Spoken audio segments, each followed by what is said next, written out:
Saudara, ketika saya baru menjadi orang Kristen, saya mendengar tentang amanat agung yang tercatat di Matius 28 ayat 19 dan 20.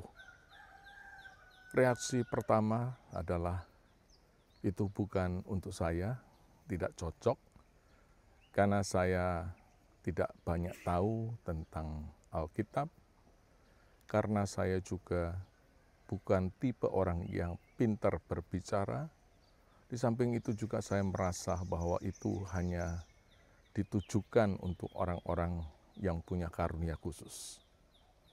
Mungkin ada di antara Anda juga memiliki pemikiran yang sama dengan saya pada waktu itu.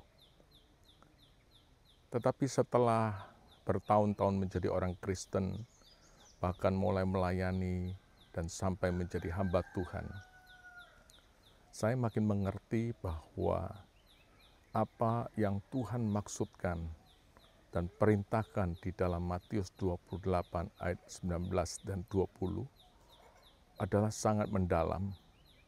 Paling sedikit ada 4 hal yang saya ingin bagikan kepada kita, yang memberikan pencerahan dalam kehidupan saya secara pribadi.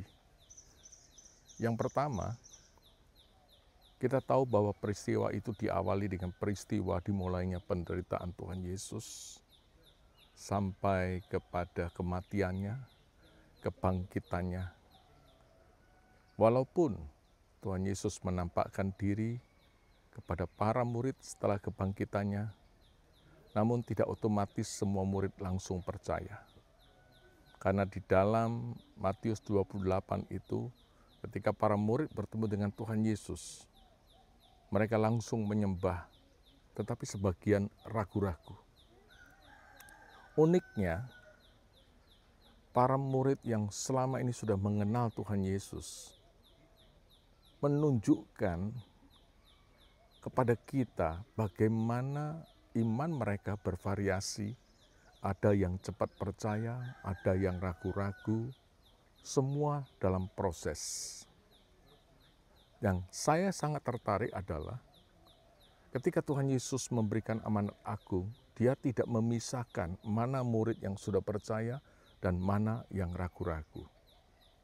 Artinya, amanat agung ini ditujukan kepada semua yang imannya, mereka sudah kenal Tuhan, tapi imannya sedang goyah.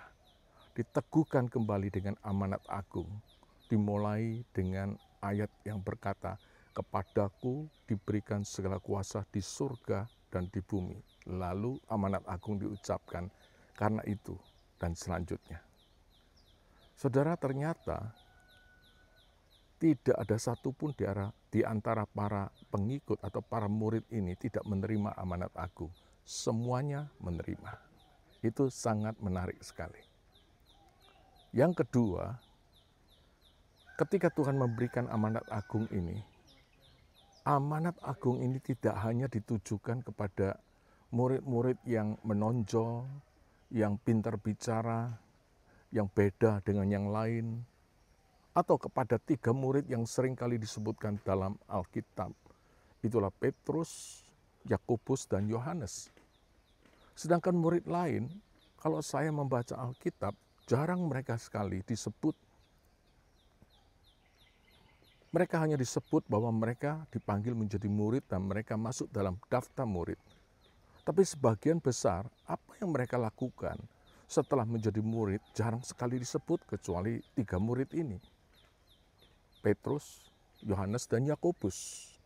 Mereka sangat menonjol dan seringkali bersama dengan Tuhan Yesus. Tetapi sekali lagi, bahwa ketika Tuhan Yesus memberikan amanat agung ini, tidak hanya diberikan kepada murid yang menonjol, yang punya karunia khusus, yang pintar bicara, dan berbeda dengan murid lainnya. Tetapi semua murid ini diberikan amanat agung. Menarik bukan? Padahal kita juga seringkali pada sisi di mana kita menjadi murid yang mungkin tidak terlalu menonjol seperti Petrus, Yohanes, dan Yakobus. sehingga kita merasa itu bukan bagian daripada apa yang harus saya lakukan. Yang ketiga adalah bahwa perintah amanat agung ini diberikan kepada para murid untuk menjadikan murid. Dengan kata lain, bahwa di balik perintah itu, Tuhan sudah melihat setelah sekian lama bersama-sama dengan Tuhan, mengikut Tuhan, sudah saatnya para murid ini maju ke level berikutnya. Bukan hanya menjadi murid yang awal, tetapi murid yang sudah berpotensi untuk menjadikan orang lain juga menjadi murid Tuhan. Setelah kita bertahun-tahun ikut Tuhan, sudahkah kita masuk dalam level itu? Ataukah kita masih menjadi murid yang mendasar terus-menerus, ingin dibina, ingin dimuridkan, ingin ditolong?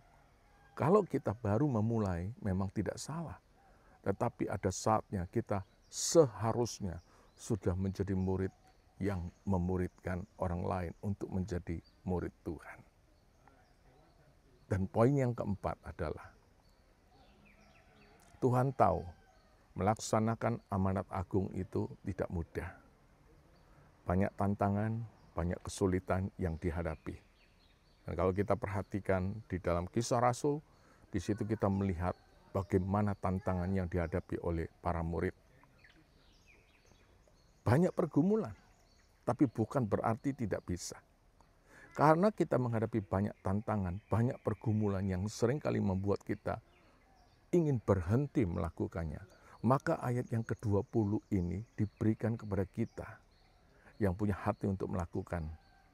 Itulah Tuhan Yesus berkata, "Aku menyertai engkau sampai kesudahan zaman." Artinya dia tidak pernah membiarkan kita sendiri menghadapi semua kesulitan, menghadapi semua tantangan dalam melaksanakan amanat agung. Selalu ada penyertaan Tuhan. Dengan kata lain juga, ketika kita menghadapi tantangan kesulitan, selalu ada jalan keluar karena Dia selalu menyertai kita.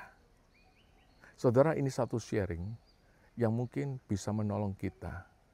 Seperti pergumulan saya dulu, bahwa ternyata amanat agung itu bukan hanya bagi orang tertentu, bukan hanya bagi hamba Tuhan, penginjil, rohaniwan tertentu, tapi bagi kita sebagai murid sejati Kristus. Tuhan memberkati kita semua. Amin.